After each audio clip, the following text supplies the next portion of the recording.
경제와 정의를 다 잡는 KBS 홍사훈 기자. 경제 정보를 이렇게 재미있게 알려드리는 프로그램은 홍사훈의 경제쇼 플러스뿐입니다. 네, 안녕하십니까. 홍사훈의 경제쇼 플러스. 저는 경제와 정의를 다 잡는 홍반장 KBS 기자 홍사훈입니다.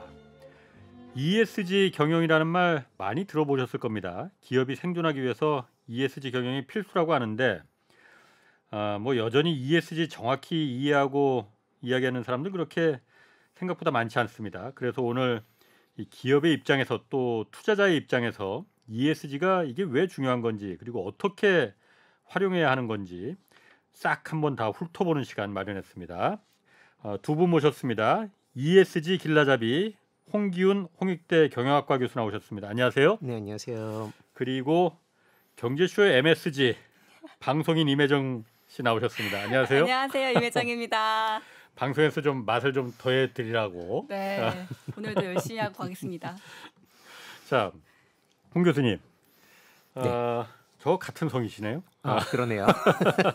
두 분이 무슨 관계는 아니시죠? 뭐 한민족은 다 같은 뭐 형제지 뭐. 네. ESG 저도 많이 들어봤거든요. 언론에서도 많이 나오고. 근데 그냥 저만 해도 그러거든요. 막연하게 ESG가 뭐의 약자인지는 아는데 그냥 막연하게 그냥 착한 기업 아니야? 뭐 이렇게 그냥 생각하고 있거든요. 일단 혜정 씨도 ESG는 들어보셨죠? 뭔지는 아세요? 저도 그 광고를 통해서 좀 많이 알게 된 것 같아요. 요즘에 ESG 경영 뭐 되게 중요하다고 많이 말하잖아요.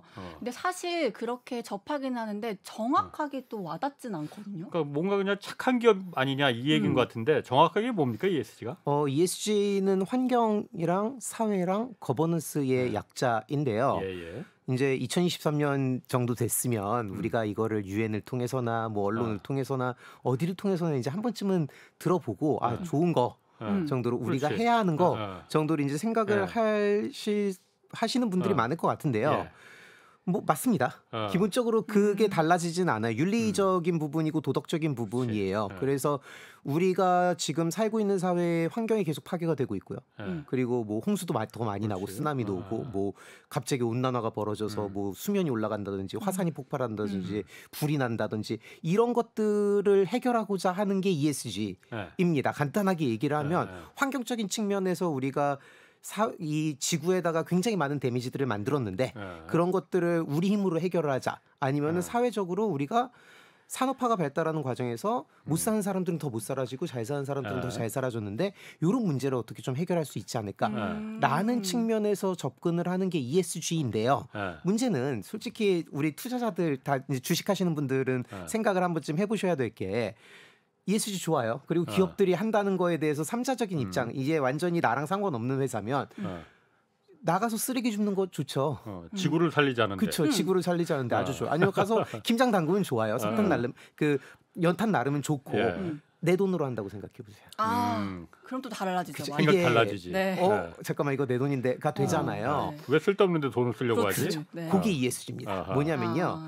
예전에는 기업의 사회적 활동 아니면 기업의 사회적 의무 아니면 환경에 대한 의무 이런 것들로 규제적인 측면에서 접근을 했다면 요 기업들이 사실은 돈을 벌 수 있을지 없을지 의심스럽지만 우리에게는 필요한 행동들을 하나로 묶어서 주주들이 이걸 기업에게 강제해야 된다라고 주장을 하는 게 ESG입니다.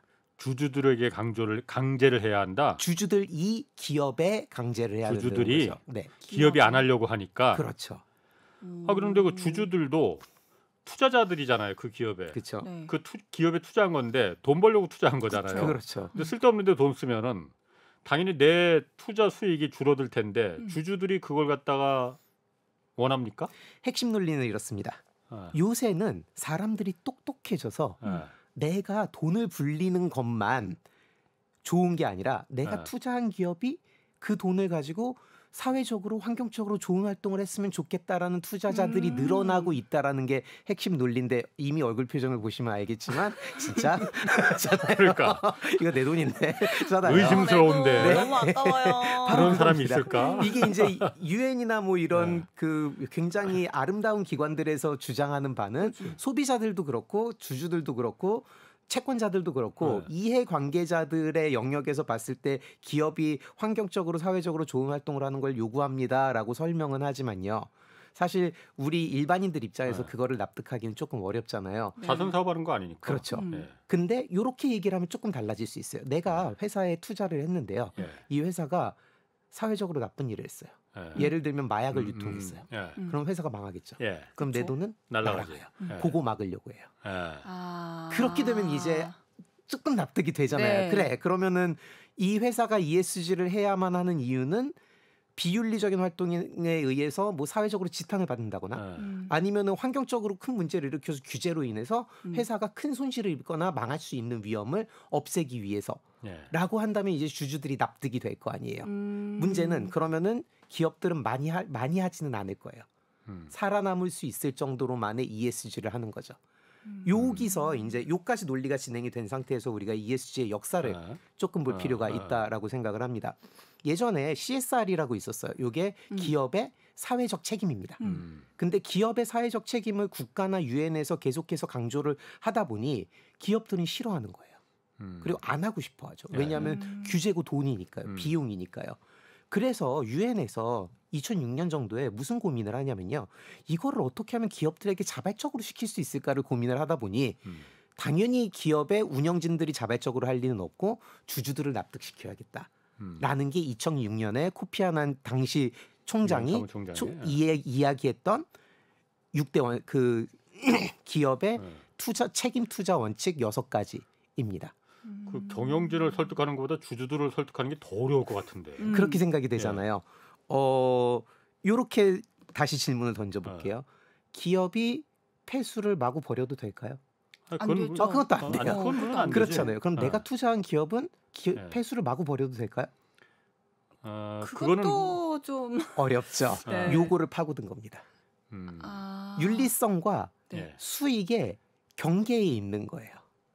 그러다 보니까 지금 계속 미심쩍으시잖아요. 논리가 돌고 도는 겁니다. 어쩔 수 없이. 뭐냐면 그럼 수익에 큰 손실이 나지 않는다면은 이왕이면 윤리적인 거를 하도록 하는 게 낫다. 그렇게 논리가 가면 아주 자연스럽지만 기업들이 잘 안 따라올 거 아니에요. 그러다 보니까 주주들한테는 ESG 활동을 하는 기업이 이익이 더 나고 주가가 오를 거다. 라고 이야기를 해줍니다. 근데 실제로 논의의 뒤에 가보면 대부분 규제와 비용에 대한 이야기가 있는 거예요. 거기서 ESG의 괴리가 오는 겁니다. 그게 되게 어려운 부분이에요. ESG의 역사가 바로 규제와 비용으로 시작한 ESG적인 이야기들을 투자자들에게 납득을 시키는 과정에서 2006년에 이러한 변화가 일어나다 보니 논리가 비는 부분이 있는 겁니다. 그리고 그 논리를 우리는 채워나가고 있는 과정에 있는데요. 여기서 우리가 기억을 해야 될 거는 당위적인 문제는 당연한 거예요. 기업들이 그러면 환경적으로 나쁜 행동을 해도 되냐? 사회적으로 나쁜 행동을 해도 되냐? 거기에 대해서 아니다 기다를 얘기하려는 건 아닙니다. 그거는 당위적으로 그래야 되고 만약에 잘못된 기업이 있으면 규제를 받겠죠. 하지만 제가 오늘 이야기하려는 바는 주주들한테 이게 이익이 된다는데 그럼 도대체 주주들은 어떻게 이익이 되느냐에 대해서 조금 이야기를 해보려고 하는 겁니다. 그 얘기 전에 잠깐 제가 이거 오늘 방송 준비하면서 그 궁금증이 들더라고요. 그 몇 년 전에 한 몇십 년 전에 주주가치 극대화가 한참 뭐 유행이 된 때가 있었잖아요. 그래서 뭐 책도 나오고 뭐 주주가치 극대화해서 뭐 아주 범죄 행위만 아니면은 주주의 가치를 극대화, 투자자들의 이익을 극대화 시켜주는 게 기업이 할 일이다. 그리고 그게 기업의 선이다라는 가치가 사회를 사로잡았던 적이 있었잖아요. 네, 맞아요. 그거하고 ESG는 정반대라기보다는 완전히 좀 다른 거잖아요. 이렇게 그러면은 한때는 그런 이 철학이 경제계에서 자리 잡았다가 지금은 또 주주 가치 극대화보다도 먼저는 좋은 착한 기업이 우선이야. 착한 기업이라기보다는 할 일을 하는 기업이 우선이야. 이렇게 왜 바뀌게 된 건지. 그리고 그 바뀌는 거를 갖다가 아까 제가 아직도 잘 이해가 안 가는데 투자자들이 그걸 용인을 하는 거냐. 내가 자선 사업하러 이 회사에 투자를 한 것도 아닌데 그걸 내 가치 이익을 극대화시켜 주는 게 아니고 나 말고 이 회사에 투자 안 한 여러 가지 전 세계 지구 사람들을 위해서 전 인류를 위해서 다 같이 이 기업이 좋은 일을 해야 돼. 이걸 갖다 주주들이 왜 이렇게 바뀌는 걸 용인을 하느냐라는 게 궁금하거든요. 두 가지 측면이 있습니다. 이제 일단 과거에 우리가 주주이익 극대화를 요구하던 것들이 트렌드가 조금 바뀌면서 이해관계자들의 이익 극대화라는 개념으로 바뀌는 게 하나가 있어요. 무슨 소리냐면 기업의 소유주가 주주인 거는 맞으나 기업에는 주주만 있는 게 아니라 거기에 피고용인들도 존재하고요. 고객들도 있고요. 거기에 돈을 빌려준 사람들도 있는 거예요. 이들도 이 기업의 이해관계자들이기 때문에 이들의 이익에도 반하는 행동을 해서는 안 된다라고 이 개념이 확장되는 게 하나가 있습니다. 그러다 보니까 주주이익 극대화가 기업의 지상 최대의 목표는 아니었구나라고 이제 이해를 하는 과정이 하나가 있었고요. 또 한 가지는 제가 방금 말씀드렸듯이 유엔도 그렇고 세계 각국 정부도 그렇고 자신들이 기업에게 환경적으로나 사회적으로 좋은 일을 시키고 싶었던 거예요. 근데 이게 이렇게 규제로 팔 꽉 잡고 해 이럴 수도 있지만 그렇게 되면은 일단 규제에 대한 반발도 심하고요. 그리고 행정소송의 위험도 있을 수 있고요. 그리고 기업들은 그럼 시킨 만큼만 할 거거든요. 그러다가 보니까 ESG 투자자들을 위한 ESG 금융이라는 논리가 만들어지기 시작을 한 겁니다.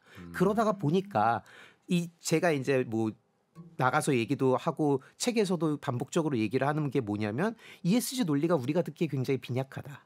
그게 왜 그러냐면 사실 ESG는 투자자를 위해서 만들어졌던 개념이 아닌 거죠. 그렇겠죠. 그랬는데 그거를 필요에 의해서 투자자들에게 필요하다라는 논리를 갖다 대다 보니까는 그냥 처음에 듣기에는 이상한 논리들이 많을 수 있는데요. 또 가만히 듣다 보면 그럴 수도 있겠는데 라는 논리들도 존재를 하는 거예요. 그러면 아까 말씀하셨듯이 ESG 경영이 왜 주주들한테도 이익이 되고 그 기업에도 이익으로 돌아올 수 있다는 건지 사실 언뜻은 납득은 잘 안 돼요. 쓸데없는데 돈 쓰는데 그게 왜 결과적으로 이익이 되는 건지 그 부분 한번 좀 논리적으로 저희 둘을 한번 좀 설득을 좀 시켜주시죠. 일단 1번 납득이 완전히 되기 어렵습니다. 미리 말씀을 드려야 되는 부분이에요. 왜냐하면 저도 계속 지적을 하는 게 이거는 어떻게 보면 가스라이팅이 될 수 있다라고 제가 계속 얘기를 하는 게 뭐냐면 주주 입장에서 아무리 생각을 해도 내 지상 최대의 목표를 주가 오르는 거라고 생각을 한다면 이거는 뭐래도 납득을 시킬 수 없어요. 일단 거기는 선을 긋고 들어가야 됩니다. 주주의 지상 최대의 목적이 주가가 올라서 돈을 버는 거라면 사실 이거를 100% 납득하는 건 어려워요. 그러나 주주의 목적이 내가 안정된 수익을 여기서 벌거나 아니면은 내 투자의 가치들이 있다거나 한다면 이제 거기서부터 조금 틀어지는 거예요. 무슨 소리냐면 ESG 금융의 시작은요. 투자자들 사이에서도 목적의 상이함이 존재한다는 겁니다. 모든 투자자들이 주가가 많이 뛰는 걸 원하는 건 아니다. 왜냐하면 주가가 많이 뛴다는 얘기는 주가가 폭락할 수도 있다는 얘기거든요. 즉 위험에 대한 선호도가 다 다르고 투자에 대한 목적이 다르기 때문에 사실 주가가 단기적으로 오르는 거에만 이 회사의 운영진이 집중을 하는 걸 주주들은 원하지 않는다라는 가정에서 시작을 하는 겁니다. 가정. 그렇죠. 그리고 사실 가정일 것 같은데 이 가정이 예를 들면요. 당장 주주들이 보기에 당장 회사의 경영진이 100억을 낼 수 있는 프로젝트인데 굉장히 위험한 프로젝트거나 비윤리적일 수 있는 프로젝트를 하기를 원하는 주주와 하기를 원하지 않는 주주들이 갈릴 수 있습니다. 왜냐하면 규제적으로 문제가 될 수도 있고요. 아니면은 뭔가 회사가 위기에 처할 수 있고요. 그런 일들을 해서. 근데 단기적으로는 분명히 돈이 되는 프로젝트면 할 거냐 말 거냐에 대한 의견이 갈릴 수 있는 거예요. 그러다가 보니까는 그 과정이 완전히 비현실적이라고 보기는 또 어렵거든요. 그래서 그런 측면에서 봤을 때 제가 처음에 말씀드렸던 가장 납득시키기 쉬운 부분이 나옵니다. 뭐냐면 기업이 망하거나 아니면 기업이 굉장히 큰 손실을 입거나 아니면 주가가 엄청나게 많이 왔다 갔다 거리는 변동성의 위험으로부터 통제되는 상황을 만들려고 한다. 그 부분이 설득이 될 수 있다 주주들을. 그러니까 그렇죠. 단기적으로는 이익이 그 기업의 이익으로 반짝 보이는 것 같아서 주가가 크게 튀어오를 수 있지만은 중장기적으로 봤을 때는 그게 오히려 화살이 돼서 리스크가 되고 사회적인 비난을 받을 수 있고 환경적인 어떤 그 해를 끼칠 수 있어서 그 기업에 오히려 독이 돼서 돌아올 수 있을 가능성이 있다. 그러니 맞습니다. 단기적인 이득에 집착하지 마라. 마라는 아니지만 그걸 원하지 않는 주주들도 있을 수 있다라는 거죠. 그리고 대표적인 사례가 몬산토 사례입니다. 미국에 이제 몬산토라는 회사가 있는데요. 지금 조금씩 설득되려고 하는데 갑자기 몬산토라는 얘기가 나와서 다시 또 들어갔네요. 몬산토는 이건 뭐지? 이게 뭔 소리? 그러니까 미국의 제초제를 만드는 회사예요. 제초제를 만드는 회사인데 이 제초제를 만드는 회사가 인도에다가 어떤 제초제를 파냐면요. 그 해충이 생겨도 목화가 죽지 않게 하는 제초제를 팝니다.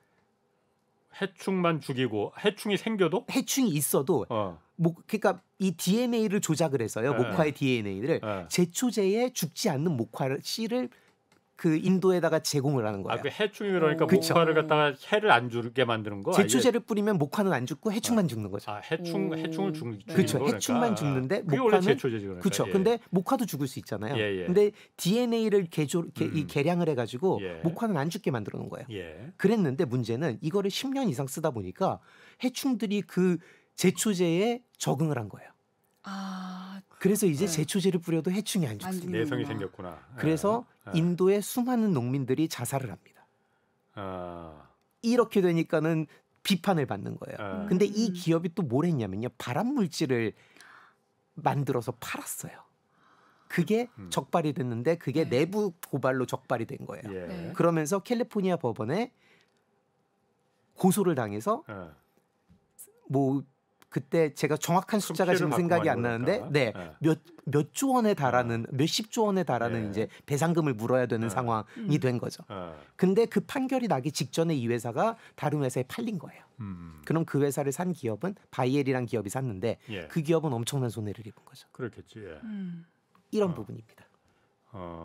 과연 그러면은 발암 물질이 있는 제초제를 판거나 아니면은 목화 씨의 DNA를 개량을 해서 당장은 엄청난 돈을 벌었죠. 근데 더 큰 거를 잃을 수 있다는 거죠. 결과적으로 나중엔 더 큰 걸 잃었겠다 그렇죠. 이거죠. 네. 생각지 못했던 그런 결과가 부작용이 나와서. 네. 이런 사례를 들어서 ESG를 강조하는 건가요? 그렇죠. 일단 첫 단계가 그거예요. 그래서 엄청나게 큰 재앙이나 아니면 엄청나게 큰 위험이나 아니면 회사가 입을 수 있는 큰 손실을 미연에 방지하기 위해서 ESG 활동은 주주들에게나 이해관계자들에게 중요하다라는 논리입니다. 그러면은 그 투자자들 주주들의 입장에서는 그런 면을 고려한다면은 당장의 그 단기적인 수익에 일희일비하지 말고 그 기업이 장기적으로 내가 투자하는 기업이 장기적으로 어떤 성장하고 거기서 계속 꾸준한 이익을 내가 받으려면은 어쨌든 ESG가 필요하다라는 걸 그 부분은 제가 일정 부분 이해를 되겠는데 만약에 장기 투자자라면요. 단기 투자자라면 또 그렇진 않겠죠. 물론 그렇겠죠. 기업이 물론 단기 투자자보다는 아무래도 장기 투자자를 더 그야말로 생각을 하고 고려해야 될 필요성은 있을 일반적으로는. 그런데 투자자 입장이 아니고 기업의 입장에서 기업을 경영하는 입장에서는 어쨌든 ESG라는 게 비용이 들어가는 거잖아요. 맞습니다.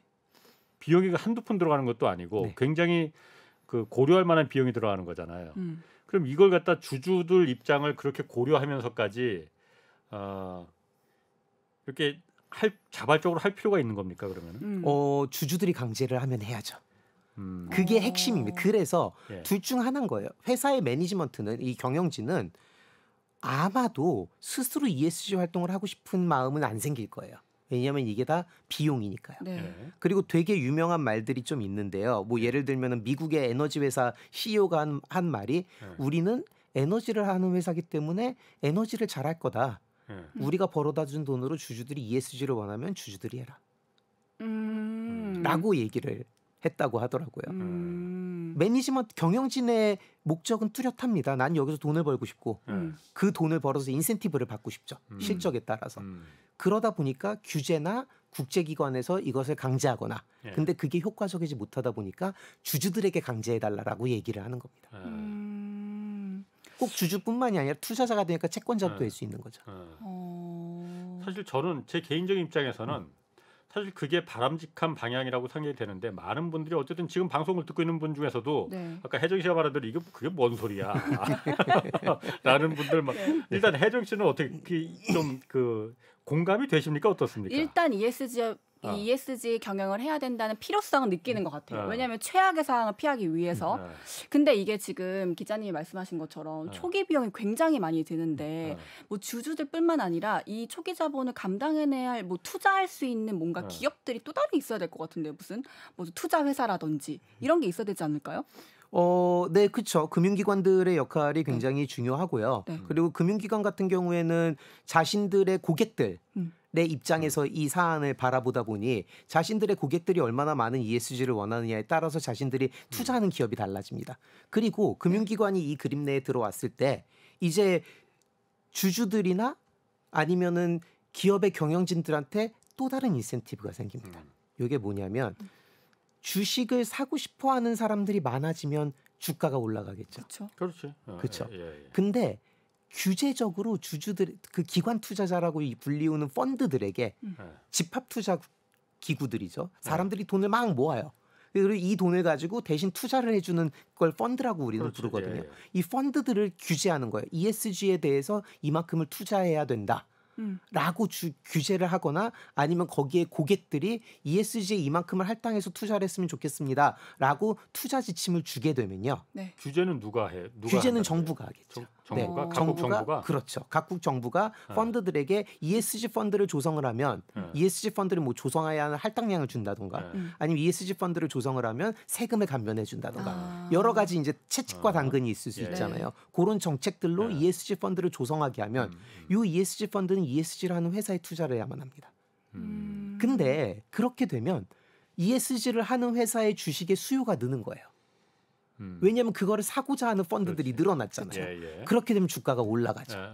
요게 두 번째 논리인 겁니다.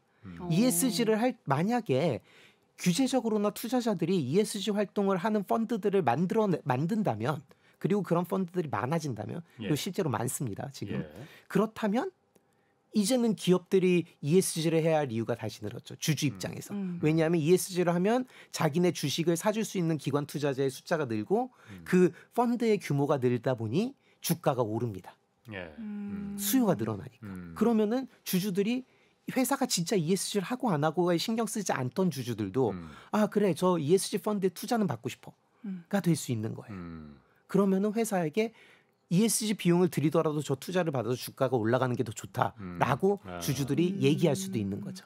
그러니까 지금 글로벌 연기금 같은 데서도 그런 ESG를 그 투자에 그야말로 중요한 고려 항목으로 하는 데가 많이 있잖아요. 그렇죠. 그렇기 때문에 ESG를 기업들이 비자발적으로 하기 싫은데도 자발적으로 하는 이유도 그런 거고 그런 연기금들의 펀드 투자가 당연히 들어오니까. 그렇죠. 그런데 이런 반론도 있습니다. ESG라는 게 어쨌든 환경, 그 사회적인 책무, 그 E하고 S고 G는 이제 그 지배구조 이걸 말하는 거잖아요. 뭐 지배구조는 그렇다 치고 사회적인 책무나 그 환경적인 책무 같은 경우에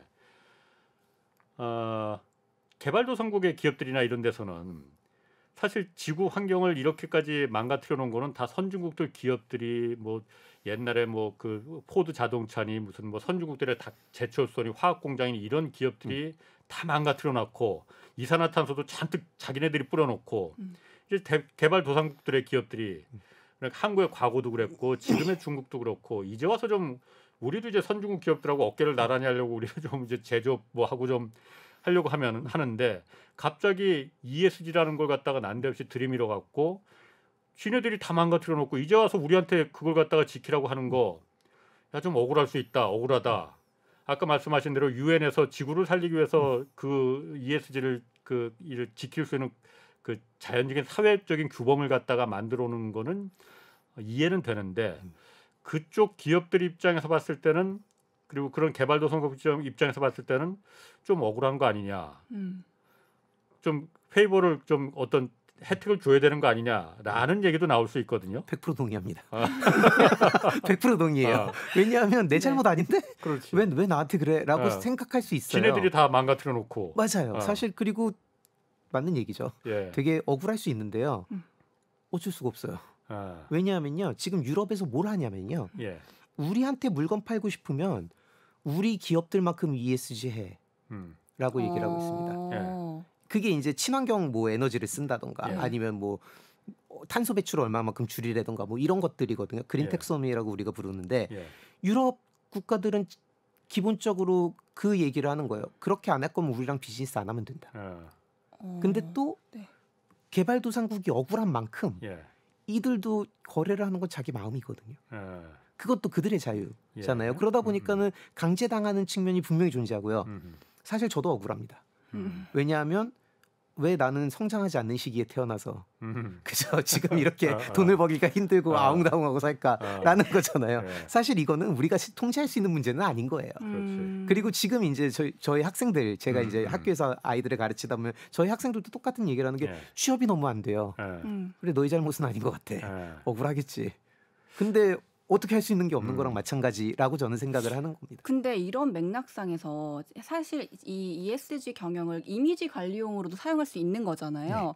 그러면은 이런 ESG 경영을 이미지 관리용으로 탈을 쓴 기업들도 분명히 있을 거란 말이에요. 이런 기업들은 어떻게 선별해내야 돼요?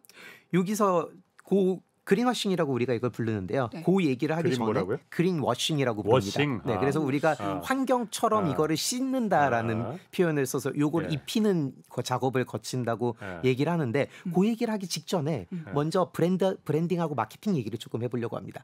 요게 이제 세 번째 논리예요. 왜 기업 그러면 아직까지는 기업의 생존을 위해서 ESG를 해야 된다. 예. 그리고 기업이 단기적으로 주식의 수요를 늘리기 위해서 ESG를 하면 주주들이 원한다라는 논리였다면 기업의 영업 실적이 늘어나서 기업의 이익이 늘어나서 주주들이 원할 수도 있잖아요.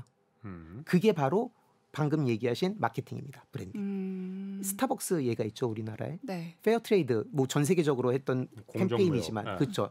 공정무역을 하면서 자신들은 아프리카에서 이 커피 원두를 굉장히 공정한 가격에 사온다. 라고 했는데 재밌는 건 고객들이 그거를 보고 스타벅스를 더 먹었어요. 근데 재밌는 건요. 네. 그때만 그게 먹혔습니다. 이제는 안 먹힙니다. 왜냐하면 다 하니까요. 또. 처음에는 스타벅스가 그걸로 상당한 수혜를 봤어요. 네. 그리고 ESG가 이렇게 기업의 브랜드에 도움을 줘서 그 매출을 늘릴 수 있다라는 사례로 많이 쓰였거든요. 예. 지금은 그러다 보니까 거의 대부분의 기업이 하고 있다는 문제가 있습니다. 그래서 제가 방금 논리와 그 논리의 문제점까지 말씀을 드린 건데 세 번째 논리가 요거예요. 기업의 브랜딩을 잘해서 매출을 늘릴 수 있다. 근데 문제는 요거는 약하다. 라는 문제가 있는 겁니다. 여기서 이제 그린워싱의 문제가 나오는 거예요. 뭐냐면 기업들이 생각을 하는 거죠. 그래 ESG 활동을 하면 이미지가 좋아진대. 그러면은 매출이 오른대. 그럼 기업 ESG를 하는 척을 하면 안 될까? 라고 생각을 한 게 그린워싱입니다. 그래서 실제로 ESG에 투자를 한다거나 활동을 하거나 비용을 쓰거나 뭔가를 하고 있지 않더라도 기업이 한다고 그 소비자들이나 주주들에게 주입을 시키는 거예요. 아니면 ESG 활동이 아닌 거를 ESG 활동처럼 포장을 하는 거죠. 그걸 우리는 이제 정확하게는 사기죠. 어떻게 보면은 이게 이러면 안 되는 거잖아요. 네. 그거를 이제 투자자들이나 아니면 소비자들이 걸러낼 수 있는 역량을 갖춰야 되는 건데 네. 그걸 어떻게 걸러? 쉽지 않습니다. 일단 굉장히 쉽지 않아요. 왜냐하면 어렵다. 기업이 네. 그렇다고 했는데 우리가 내부 정보가 있지 않는 이상은 이게 실제 그런지 아닌지는 알 수가 없잖아요. 굉장히 안타깝게도 원론적인 얘기밖에 드릴 수 없어요. 예. 비판적 사고를 해라. 꼼꼼히 따져봐라. 우리가 항상 답이 없을 때 이 얘기를 하잖아요. 네. 기업이 정말로 속이기 시작을 하면 나중에 내부 고발이 나오고 아니면은 이게 정말로 큰 사건이 터져가지고 알려지기 전까지 일반 투자자나 고객이 알긴 굉장히 어렵습니다. 그러다 보니까 기업이 ESG를 한다라고 얘기를 했을 때 뭔가 수치상으로나 아니면 직관적으로나 상황적이거나 맥락적으로 오버해서 많이 ESG를 하는 것 같다. 라고 하면 그때는 의심을 해봐야 되는 거예요. 오버해서 말하면은 그러면 그거는 시그널이 될 수 있는 거죠. 하지만 그런 게 아닌 이상에 우리 같은 일반인들이 사실 이거를 이건 가짜라고 캐치해내는 거는 굉장히 쉽지는 않습니다. 너무 그 관념적인데 그러니까 그 좋은 일 진짜 좋은 일을 하는 사람은 자기가 좋은 일 한다고 그렇게 너무 대놓고 광고하지 않는다 이거잖아요. 그게 참 어려워요. 그래서 왜냐하면 네. 진짜 좋은 사람들은 그런데 기업들은 사실 주주가 원해서 하는 거니까 홍보합니다. 그러니까 모두가 자기 ESG 한다고 홍보해요. 진짜로 하는 기업이나 안 하는 기업이나 모두 ESG를 할 때는 홍보를 해요. 왜냐하면 진짜 착해서 하는 거면 주주돈 가지고 하면 안 되죠. 그렇지. 그러다가 보니까 이들은 이거를 홍보 목적으로 많이 쓰거든요. 그러다 보니까 ESG 선언도 하고요. 뭐 인권 선언하듯이 ESG 선언도 하고 우리 아리백 선언도 하고 막 그러는 이유들이 외부에 보여지기 위함이에요. 기본적으로. 그러니까 ESG를 제대로 안 하는데도 외부에 보여지기 위함이고 하는데도 외부에 보여지기 위함이다 보니까 외부에서만 봐서 보기는 굉장히 이거를 판단하기는 굉장히 어려운 거죠. 그렇군요. 아까 그 ESG에 대해서 특히 그러니까 이 그 엔바이러먼트 그 환경적인 어쨌든 제품을 생산하더라도 항상 환경을 생각하자라는 부분에 도대체 누가 토를 달 수가 있겠습니까? 그런데 아까도 제가 잠깐 말씀 그 얘기를 왜 드렸냐면은 어쨌든 과거 선진 기업들이 다 자기네들이 지구를 이렇게 환경을 망가뜨려 놓고 이제 와서 환경에 대해서 규제를 하고 심지어는 그 환경 기술 갖고 이제는 돈을 벌려는 거잖아요.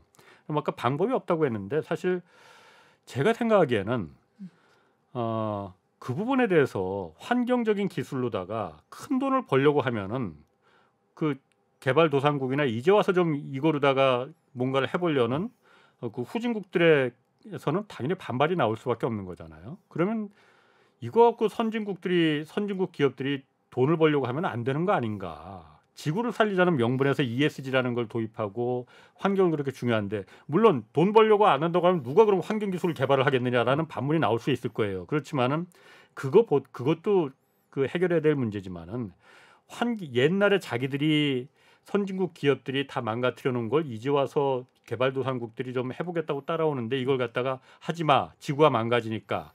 대신 그거 하려면은 우리가 개발한 이 환경 저감 기술, 뭐 이산화탄소 제거 기술, 뭐 이런 화학 물질 제거 기술 이런 거 돈 갖다 쓰고선 해.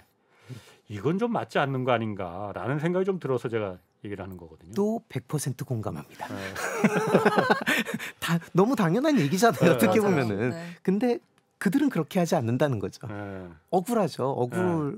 아주 억울하기도 하고 저 기술을 내가 개발을 해야 되나라는 생각도 하지만 우린 또 거기까지 가 있지 않고 이게 굉장히 어려운 문제인데요.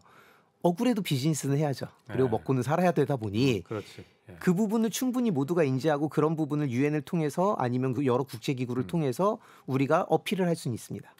근데 그거랑 사실 ESG라는 것과는 조금 비껴가는 거죠. 이제 그때부터는 페어트레이드의 문제가 되는 거고요.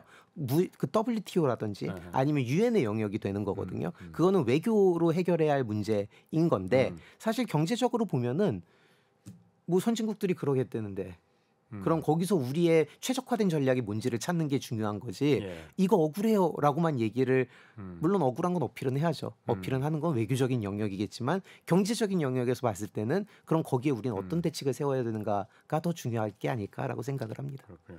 그 이런 얘기도 있습니다. 그리고 ESG가 E는 엔바이러먼트 환경, S가 이제 그 소셜 사회적인 책무, G가 이제 그 거버넌스 기업의 구조 문제잖아요. 그 지배 구조 문제. 우리나라 기업들 같은 경우 ESG 경영에서 E하고 S는 있는데 G가 모자란다. 이 기업의 그 거버넌스 지배 구조 문제가 매우 그 불투명하고 이거는 잘 안 E하고 S만 하려고 한다라는 지적들 많이 있거든요. 실제로 그렇습니까? 실제로 그렇습니다.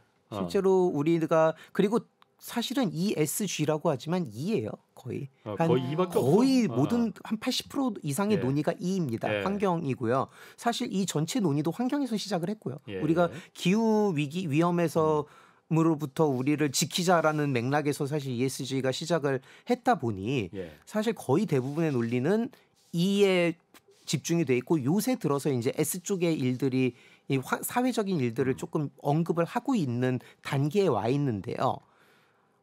첫 번째는 저는 뭐 저뿐만이 아니지만 굉장히 많은 사람들이 E와 S와 G를 한꺼번에 묶는 게 맞나? 라는 고민을 합니다. 왜냐하면 환경을 잘하는 기업이 사회적으로 옳은 기업도 아니고요. 사회적으로 옳은 기업이 거버넌스가 좋은 기업도 아니에요. 근데 거버넌스가 좋은 기업이 환경적으로나 친환경적이나 친사회적인 일들을 하냐? 그럼 그렇지 않습니다. 왜냐하면요. 거버넌스가 좋다라는 거는요. 경영진의 이익이 주주의 이익과 맞물린다는 얘기입니다. 그게 거버넌스가 좋다라고 얘기를 하거든요. 이해상충이 발생하지 않아서 우리가 흔히 얘기하는 대리인 문제가 없습니다라고 하는 거예요. 주주돈을 가지고 경영진이 자기 이익을 추구하지 않는 게 거버넌스가 좋은 건데요. 주주와 경영진이 똑같아 버리면 거버넌스는 완벽해집니다. 한 사람이 모든 주식을 갖고 있고요. 그리고 그 사람이 그 회사를 운영하잖아요. 이 회사는 거버넌스적으로 완벽한 회사예요. 그 회사가 친환경적인 활동을 더 많이 할까요? 아니죠. 자기 회사인데. 그렇기 때문에 거버넌스가 좋은 회사가 환경이나 사회를 더 잘하지도 않고요. 그럴 보장도 없고요. 더 잘할 수도 있죠. 왜냐하면 오너이자 경영자가 그걸 원하면 더 잘할 수도 있어요. 당연히. 하지만 그걸 원하지 않으면 더 못하겠죠. 그리고 환경을 잘하는 기업이 사회적으로 더 좋은 일을 하지도 않아요. 그리고 사회적으로 좋은 기업이라고 친환경적이지도 않은데 이 세 개를 묶어놓은 거예요. 그러다가 보니까 약간은 처음에 ESG가 나왔을 때 저희가 농담 삼아서 했던 말이 나머지 아니야 나머지?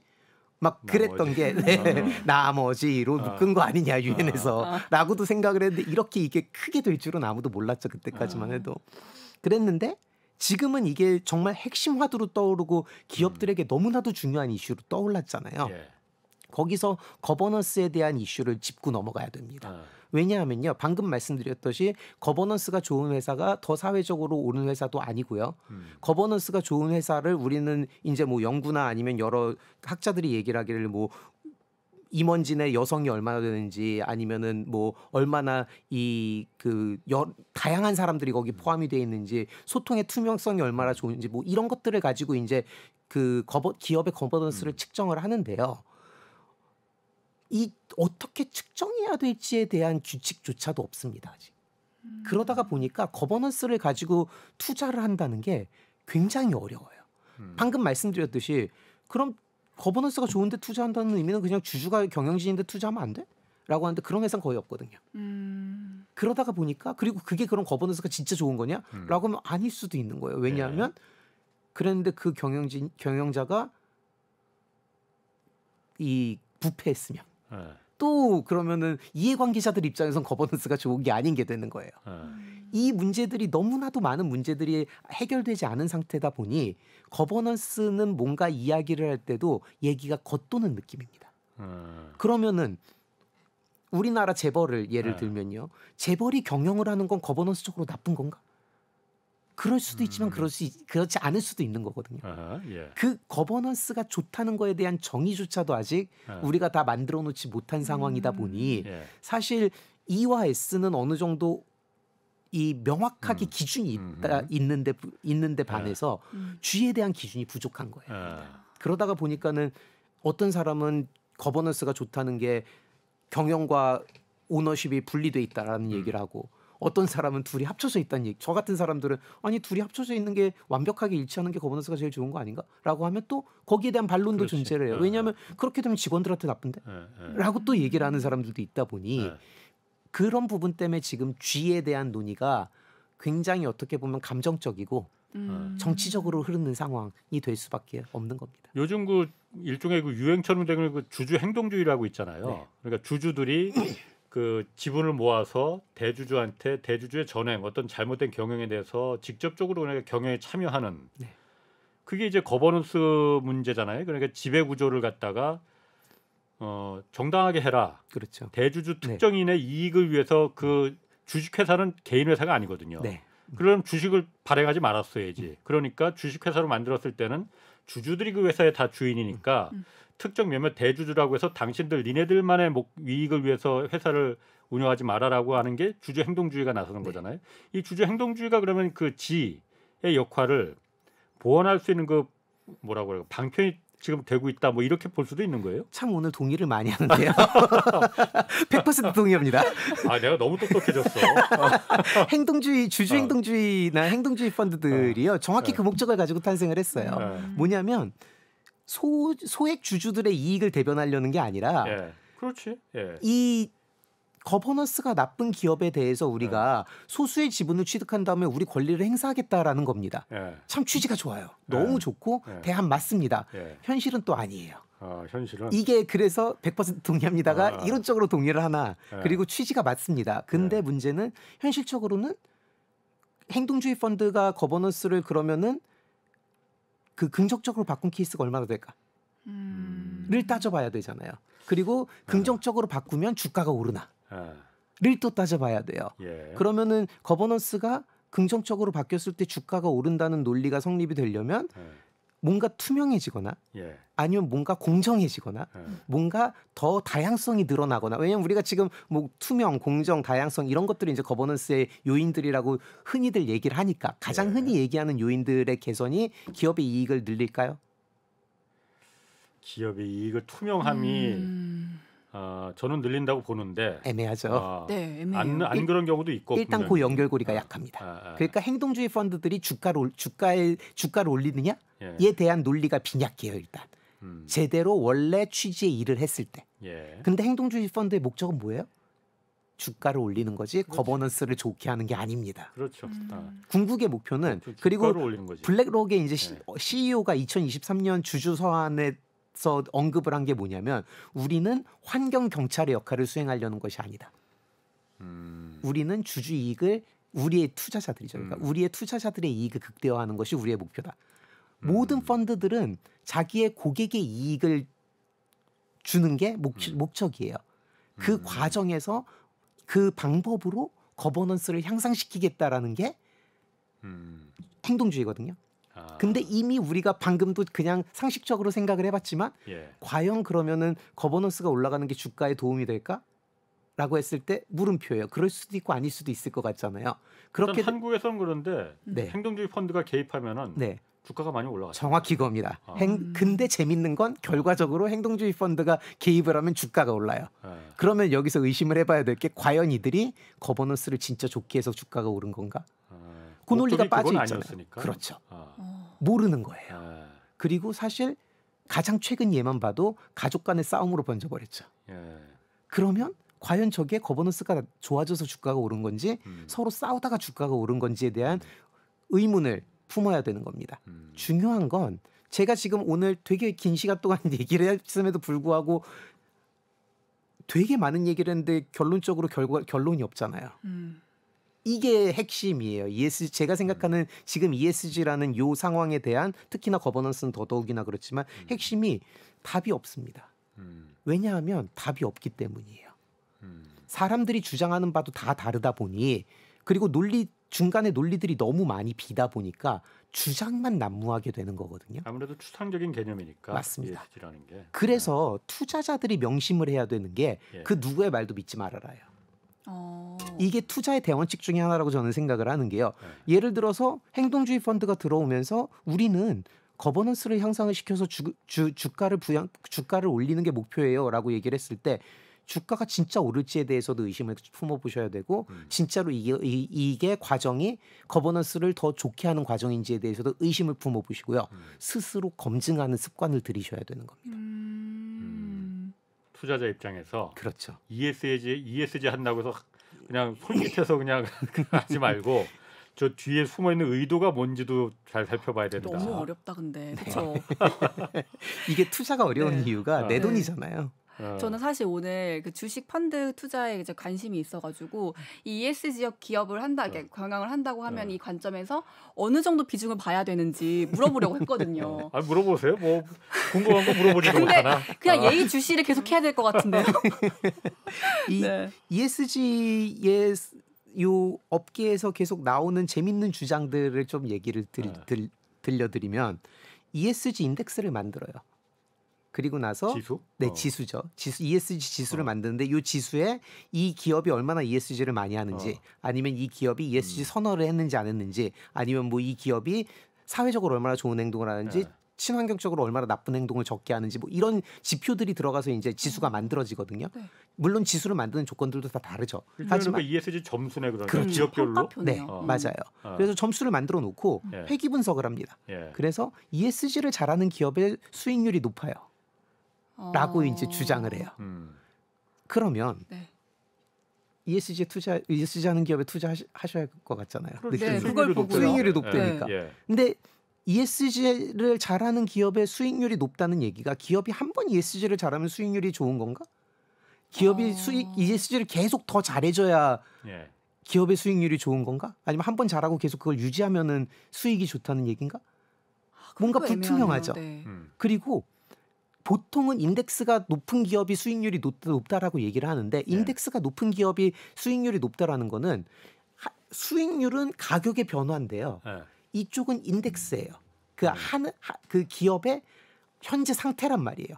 그럼 한 번 ESG를 잘하면 기업의 수익률이 계속 높게 유지가 된다는 건 가격이 계속해서 오른다는 얘기예요. 직관적으로 말이 되세요? 좀 이상하죠. 글쎄,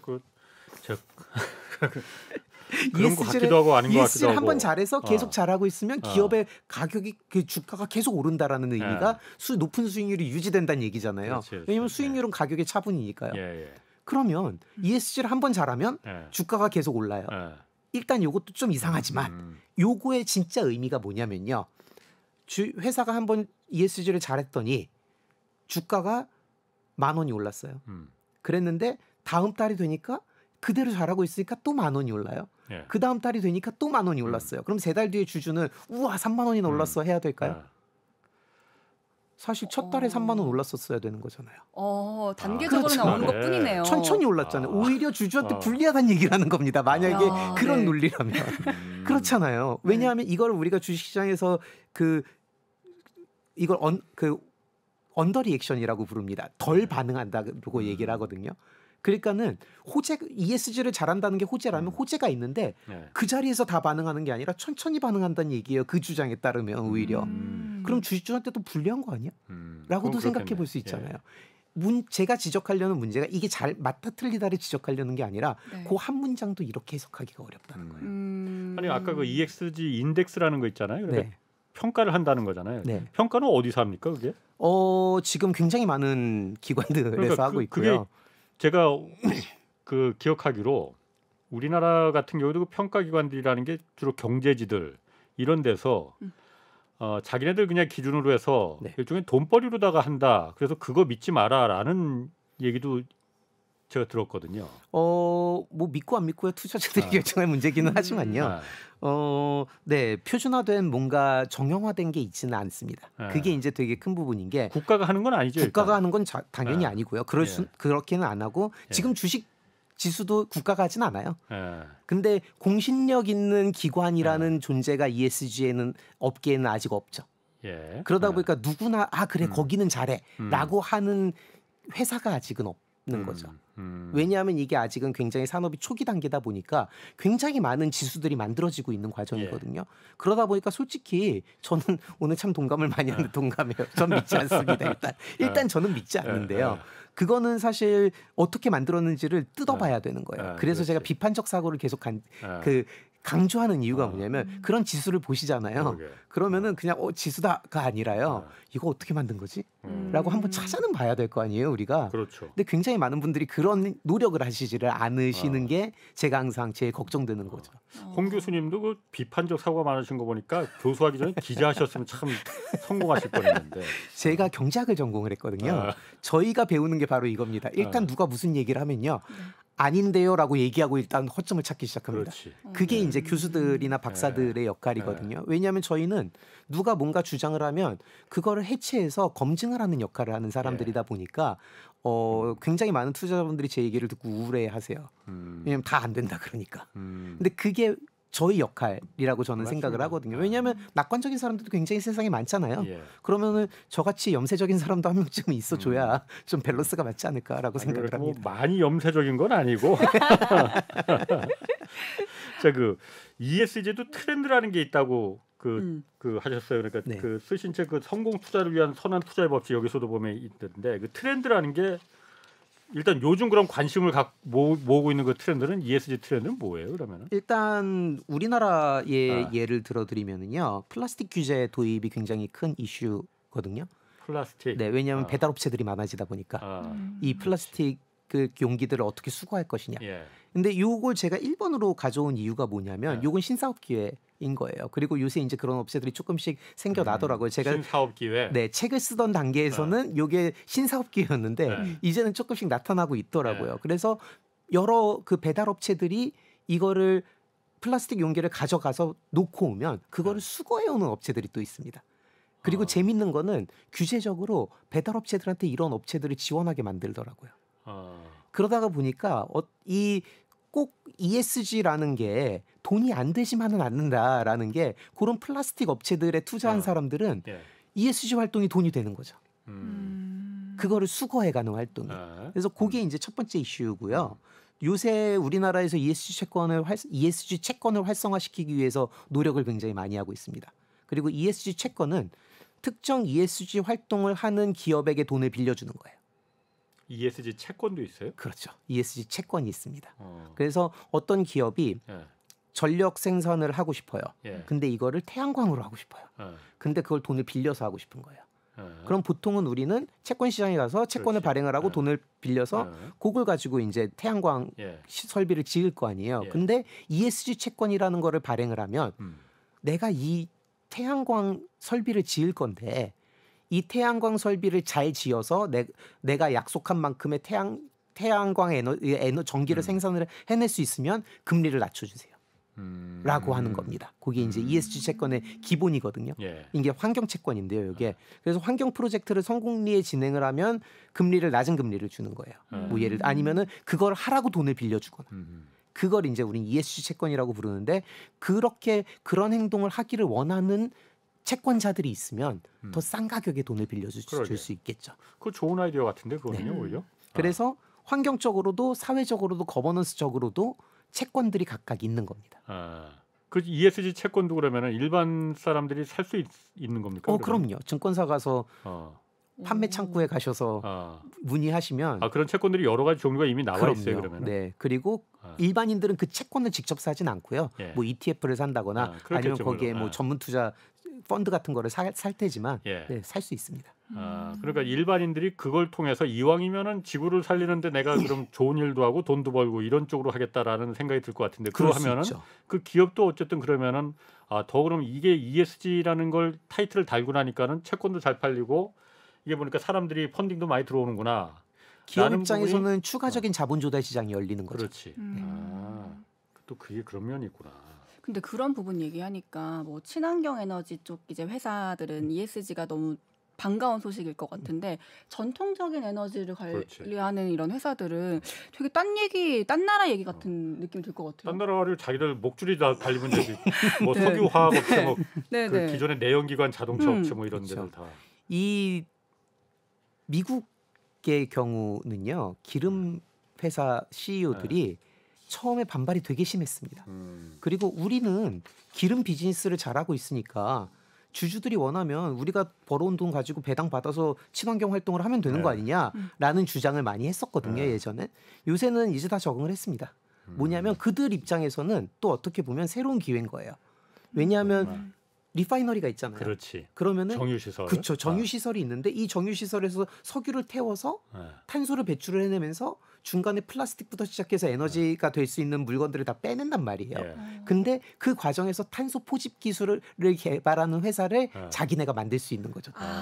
기술. 그러면은 이 탄소 포집 기술을 하는 회사는 자기네가 고객이 돼버리는 거예요. 이거를 새로 만드는 회사들보다 훨씬 더 경쟁력이 있는 신사업 기회가 되는 겁니다. 알겠습니다. 오늘 재밌는데 시간이 다 됐네. 제가 사실 오늘 ESG라고 해서 뭐 뻔한 얘기인데 별로 재미없을 것 같다 했는데 엄청 재밌었습니다. 감사합니다. 동감도 많이 해주셨고. 자, 두 분 홍기훈 교수 그리고 방송인 임혜정 씨 두 분 고맙습니다. 자, 홍사훈의 경제쇼 플러스 오늘 여기서 마치겠습니다. 고맙습니다. 감사합니다.